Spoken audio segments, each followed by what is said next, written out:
Merry Christmas! I'm Moroka, and it's time once again for that annual festive tradition of passing arbitrary and meaningless judgments over the quality of video games from the past 365 days. In keeping with tradition, I will only be assessing the games I've played. It would be quite hard to assess the ones I haven't, and I don't much rightly care if it was released in 2019 or not, only that I played it this year. So without further ado, here's some of the video games of 2019. Best Single Player Experience. Outer Wilds. Buckle your pants, we're going to be talking about this one a lot. Outer Wilds is about exploring space, all alone. A voyage of discovery, philosophy, astrophysics, quantum physics, and aliens. The loneliness of the voyage makes it all the more deeply personal. Could you add more people in more spaceships to a space game? Yes. But would doing so absolutely ruin Outer Wilds? Yes, it is absolutely the single-player experience all others can only aspire to be. Best multiplayer experience. Sea of Thieves. Could this game ever have been worthy of this title at its launch? Absolutely not. But the game in its current form is near unrecognisable from the one which was critically panned in March of last year. The seas are now rich with content, and every moment from working together with your crewmates to the tension you see as another ship starts heading your way, unsure as to whether they're friend or foe, to the thrill of a skirmish with another crew out on the high seas is a wild and wonderful multiplayer experience. Best Visual Style. Jenny Leclue, Detective-oo. The indie space is without fail a great one for beautiful, unique aesthetics. Of everything I've played this year though, Jenny Leclue stands out to me as very much one of the best, with a really, truly gorgeous hand-drawn style to it. I also have to give props to Hades. Supergiant's games are always a visual treat, and the graphic novel look of Hades is absolutely no exception. Also to Wargroove, for managing to completely nail the pixel art style of Advance Wars, whilst also making it uniquely their own. Best Narrative Experience. Heaven's Vault. A little bit of me wanted to give this to Outer Wilds, but there is definitely more gushing to come on that score. Heaven's Vault is all about the narrative.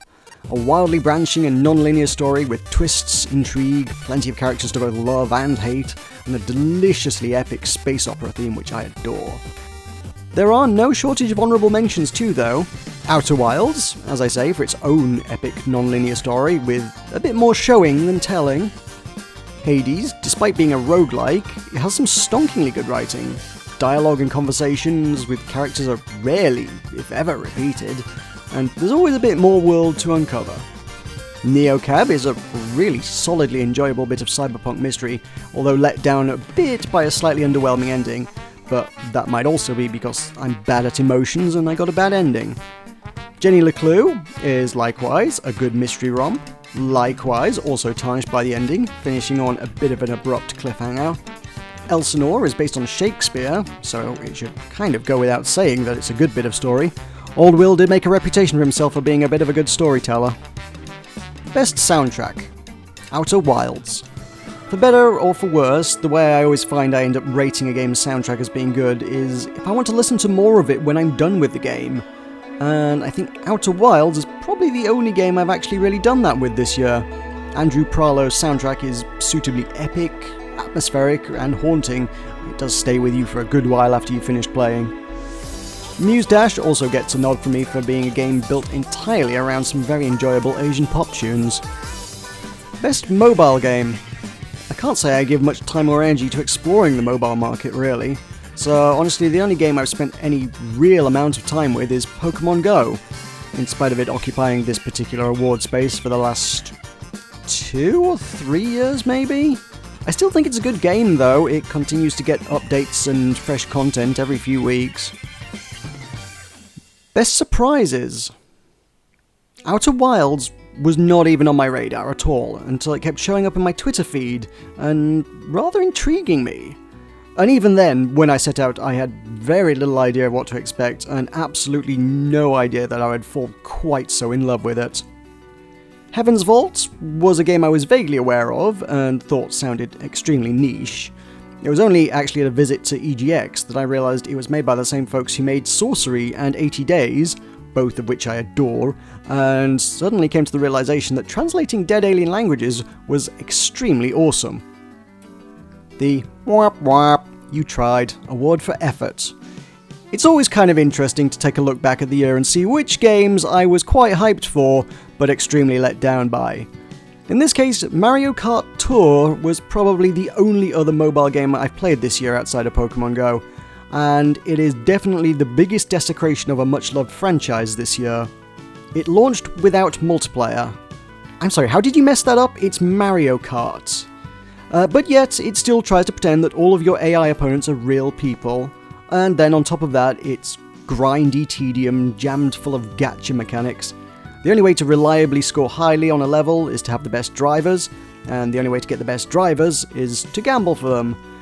I shouldn't even give them an award for effort, because frankly the only effort that it feels like is being made is to pad out shareholders' wallets. Get in the f***ing sea. The Game of the Year! Outer Wilds. Look, tell me you didn't see it coming. I've been basically all but saying it was Game of the Year for months. It's deep, it's moving, it's thought-provoking. The non-linear story is a delight to keep poking your way through and figuring out how it all connects up. It has a solid foundation in real-world science with just enough creative flair to keep it fun, and I just love me a bit of space opera that spans millennia. This is a game that worked for me in all the ways it is possible for a game to do so, and it's one I'm going to be talking about for a long time to come. You need to go and play this. Heaven's Vault is my honourable mention because until Outer Wilds completely blindsided me, I already had that one pegged as quite likely to be my Game of the Year because it is also just extremely solid.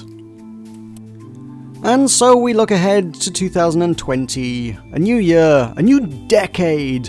What games are on their way? What's worth keeping an eye out for? These are the ones to watch in 2020. Freedom Planet 2? Question mark? This is now setting a record for the longest tenure in this particular award slot, because it now makes it its 4th year listed.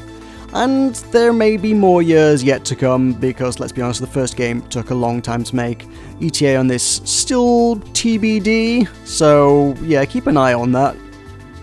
Eastward is an adorable pixel art adventure game, which is now in its 3rd year here. Its ETA is coming soon. I still keep getting updates on Twitter, it still looks cute. I'm keen to check it out whenever this does show up. Make Sail is still in early access.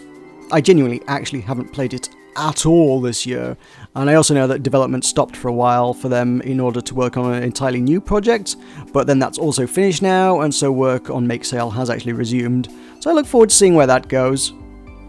Monster Prom 2, Monster Camp. It's more Monster Prom, although I honestly regret not being able to play more of the first one. I believe we can definitely expect number 2 this year though. Necrobarista is a visual novel about necromancy in a hipstery coffee shop. Yeah, that sounds a lot like my kind of thing, if we're honest. Nirvana is a sort of sequel to Valhalla. It is set in a new bar with new characters, but in the same universe. It's more cyberpunk bartending, which is also my kind of thing. Boyfriend Dungeon. This sounds so stupid, it's good. A hack-and-slash dungeon crawler where all of your weapons are also magically hot dudes and you get to date them when you're not stabbing things with them. Like, hook that up to my veins. Imposter Factory. It's To the Moon Part 3. I actually have my doubts this will be out in 2020. That does seem optimistic, especially given the development cycles of the previous games and that the whole thing's being made by, like, one guy. But we can but hope. So that was definitely a selection of video games that I played this year. Let me know what your favourites for the year were in the comments below. And then you should go and play Outer Wilds, because I know you didn't. Yes, you. Go do it. Anyway, thank you for watching, enjoy your holidays, and I'll see you in the new decade.